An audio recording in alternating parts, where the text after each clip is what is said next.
Welcome back again to the Word Traction Network. Happy weekend, everyone. Happy Saturday. Just two things that grabbed my attention in the last 24 hours. One from Pastor Pete Hegseth and one from Abdul Al Sayed. You can imagine which one had a more positive impact on me personally. But uh, Pastor Pete first, blowing his nose in his hands and slicking his hair back. Yeah, it's disgusting. It's reprehensible. But the sort of masculinity that he's trying to sell on biblical on a biblical level is very much connected to many of the things that are challenging, I believe, our young men these days. An impossible standard of violence and masculinity. It's it's damaging. It's wrong socially. It's wrong spiritually, and on every other level. That I'm not offering a solution. It's a deep problem. It's um, it's socioeconomic. It is, but when you have people in positions of power like Donald Trump and Pastor Pete that pretend to be emblematic of what is the very best of what a man can be. It's damaging. The incel, the griper, the excuse me, groiper, and Nick Fuentes and all others bad, do not hold on to those Trump, Hegseth, and Fuentes until you find another way. Don't give up. Keep searching, but certainly don't hang on to those until you find something else, because that they are corrosive, they are damaging, they are negative, and they don't get you anywhere at all. You think about Pete Hegseth and screaming about, misquoting Ezekiel and others in the Bible as translated through a Quentin Tarantino movie to try to prove that he's a tough fucking guy, which he's not. His pull-up count, don't know what it is, don't care. What I mean is, think about it. Think about it as our military is being observed from the other side of the world. Of course, the philosophy. I was talking about Sun Tzu about a week ago in a podcast episode, and I wasn't quoting a great Chinese philosopher to make myself feel smart or superior, or smart, as we say here in northern Massachusetts. But there was a passage that I read this morning that is not attributed to Sun Tzu, Confucius, or otherwise. But it really made me think about the Iranian disaster, which is empowered by the relative ease of the Venezuelan extraction, and then just shooting people hanging on to boats in the Caribbean and considering that as a way to improve your marksmanship, just killing humans. Everything. It is all bad. There is not a good lesson to be taken from Trump, Hegseth, any of the military excursions, and ones that are still to come with Cuba, that a plan that is being executed by a son of Cuban exiles, or at least someone of Cuban heritage, in Marco Rubio, and any plan that involves starving a population nearly to death. And that's a workable plan, and reflecting on Venezuela as a success.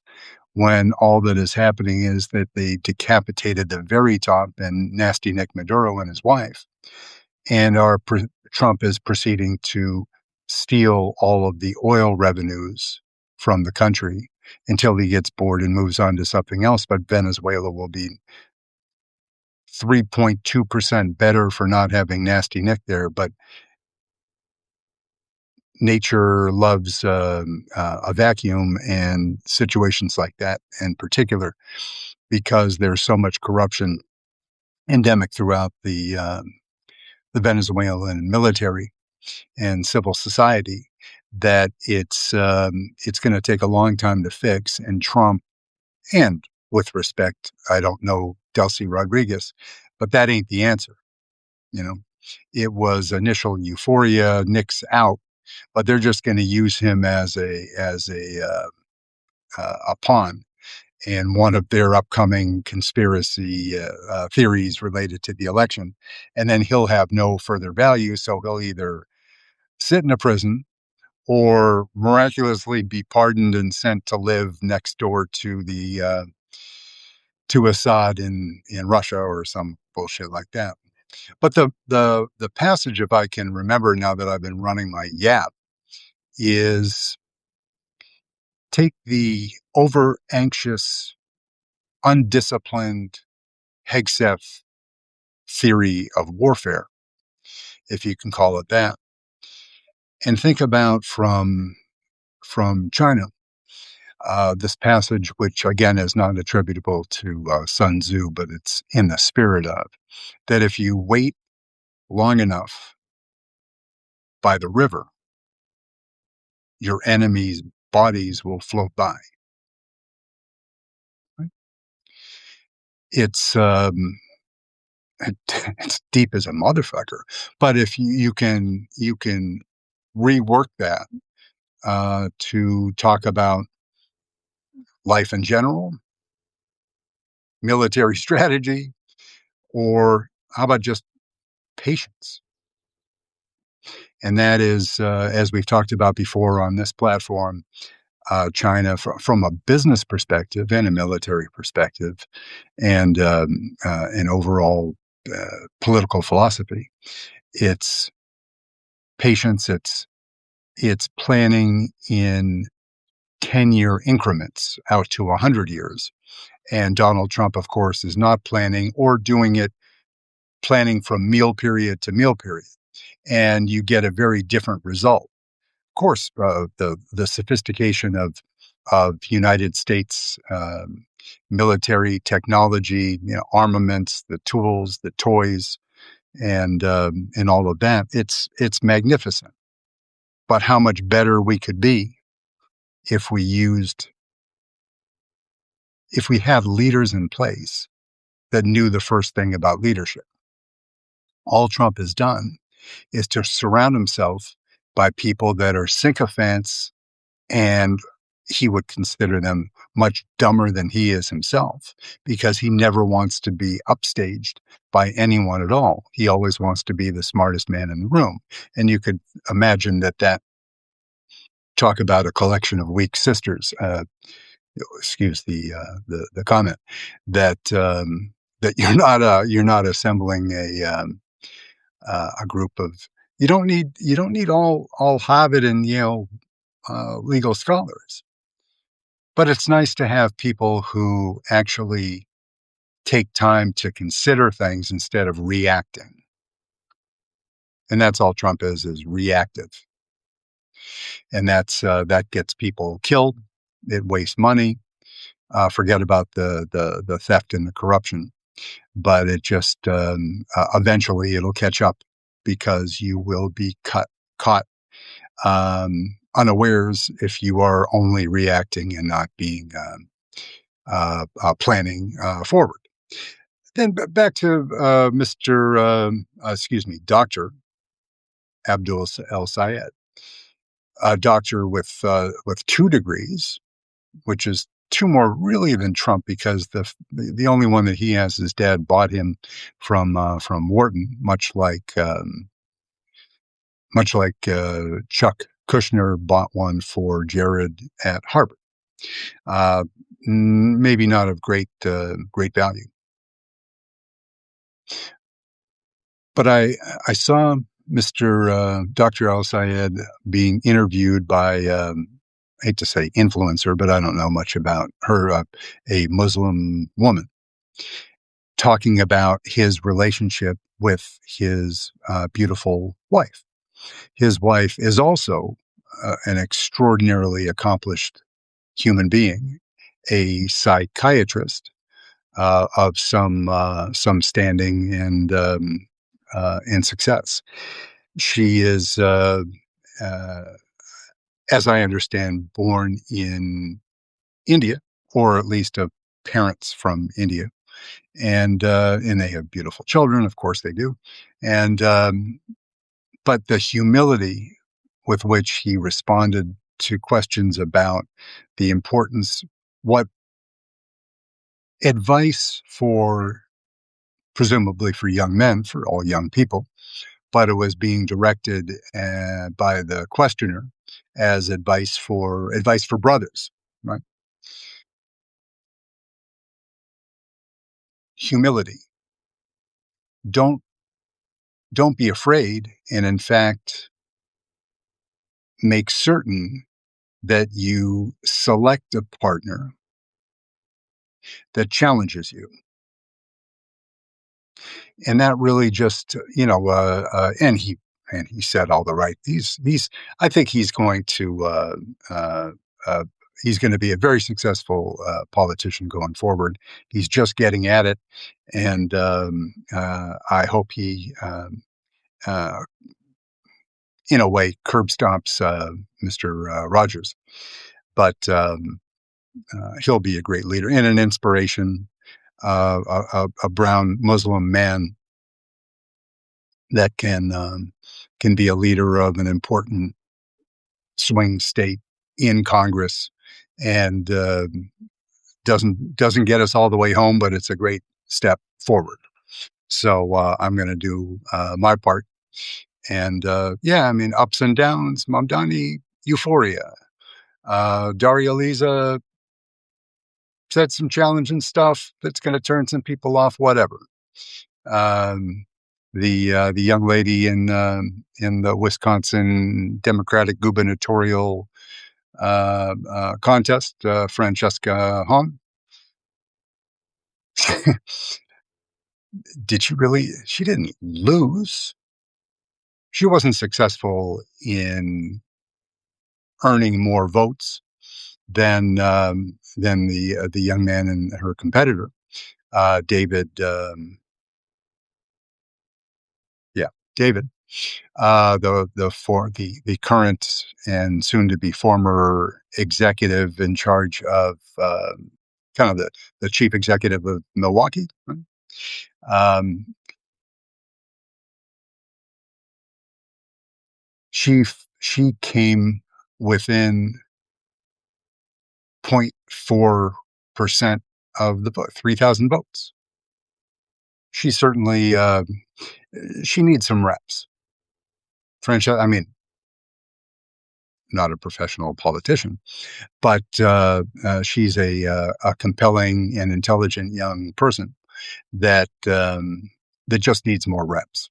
And she got absolutely zero support from the Democratic Party because like, oh no, they're socialist and it's too close to call, and it's a swing state, and what if the cowardice uh, and running the DNC, the Democratic Party leadership is operating from a playbook that is nearly as old as I am. So there has to be a little bit of cleansing, and I don't know where that's going to come from. But there are a lot of intriguing races coming up. But just comparing and contrasting the message that Dr. Al Sayed was conveying about the importance of the partnership with his wife and finding a partner that can really challenge you, and on the complete other side of the spectrum, is the Pastor Doug Wilson, who is one of Pastor Pete's pastors, who is women don't need to be voting, and you submit, submit, submit, submit to your husband. You only really need one vote coming out of the household. Yeah, you can listen to her if you have to, but the man should be voting and making all other decisions. And there are all sorts of kind of the dark side of the incel message box that come with that package of toys. That is the Margaret Atwood, as we spoke about last week at some point. Yeah, the Handmaid's Tale, and that's that's what they want. That's what they're fighting for. That's what they're holding. And Doug Wilson, he's not leading anything except a lucrative religious practice. There's a Doug Wilson joint being built in Tennessee, the state with that is the most glaring example of Jim Crow voting rights erosion in the entire country.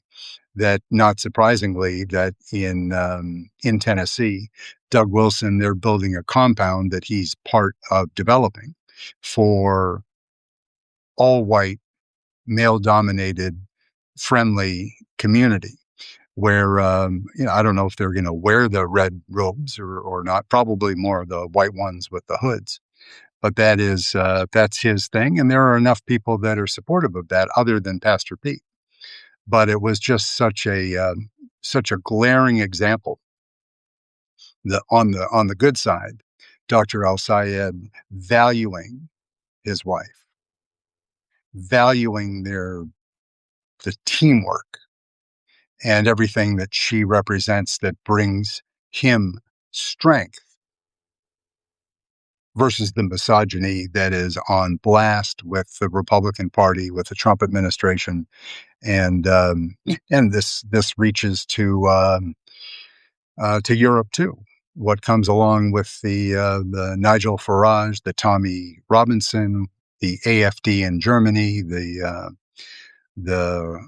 rally in France, and these right wing movements. It isn't just the darkness of the fascism, but that comes along with it a misogyny. Don't let uh, don't let the leaders at the top or the leader at the top of the ADF, um, AFD in Germany, Ms. Heidel, fool you. That is it is putting women as second class citizens. It's eroding the franchise. It is everything that was fought for 130 years ago here in the United States to give the women's suffrage movement. That's all at risk, and that isn't even touching on any more than my Tennessee slight about being closest to Jim Crow, which is true, and that's why I'm working and will continue to work on a program to boycott or otherwise affect their decision to award Tennessee the Super Bowl in 2030, because they don't deserve it until they make some pretty serious reforms. And it's despicable, but of course it was a unanimous vote in the NFL owners, because it's a lot of white boys, many of which are prominently featured on the Epstein list. That's the Epstein class, all billionaires, poster children for something that we'd be better leaving far behind us. So anyway, so that's Saturday. That is not misogyny. That is holding up and celebrating Abdul El Sayed, not for his, I mean, certainly for his victory, I guess 1 point victory. Ms. Hong, 0.4% of a loss, if you want to call it a loss. But Dr. Syed, his wife, his children, his family, the example that they set, they're going to have a bumpy ride through this battle with Mike Rogers and all of the APEC money that's going to come for him again. And we're going to be exposed to a bunch because we have our own midterm elections along with Dr. Al Sayed. We have the AFD on September 6th in Germany. In the state election where the AFD is likely to win, uh, may win an outright majority for the first time, and in German state politics, that's that is going to be that's going to be very difficult in the area where not coincidentally where Vladimir Putin lived when he was an assigned KGB officer living in Germany before the wall came down. So isn't that just delightful? Dresden, where he lived, is the second largest city behind Leipzig in that state in Germany, and it's all over the world, and it's a lot. And at the same time, running in the background, continuing to murder innocents is Benjamin Netanyahu and the Likud party trying to hold on to power in the Israeli elections, which come up before ours. There what two between 2 and 3 weeks before our elections are the Israeli ones. They must be held by. It's like it isn't Columbus Day, but it just kind of stuck in my mind as two disgusting reference points. But it's call it middle October for the Israeli elections, and that's going to get nastier, and more people are going to die in Lebanon and in Gaza, of course, for political purposes. And more IDF soldiers are going to die, as many have for political purposes.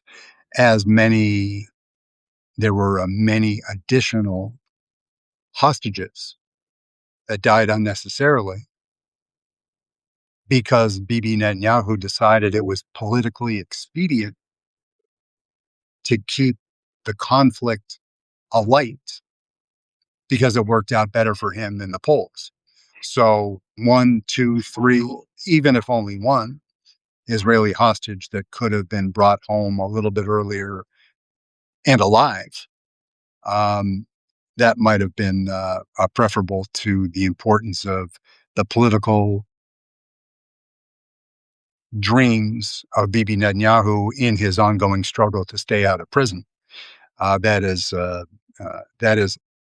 from a Israeli politics point of view, that and not calling out the fact that one of the gentlemen, term loosely, that Donald Trump pardoned earliest in his term was CZ, the Chinese Canadian crypto, the head of the largest crypto exchange in the world.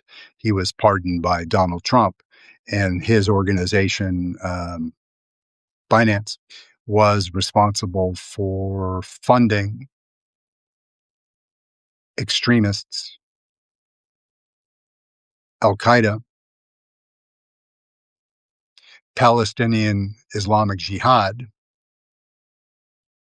and Hamas.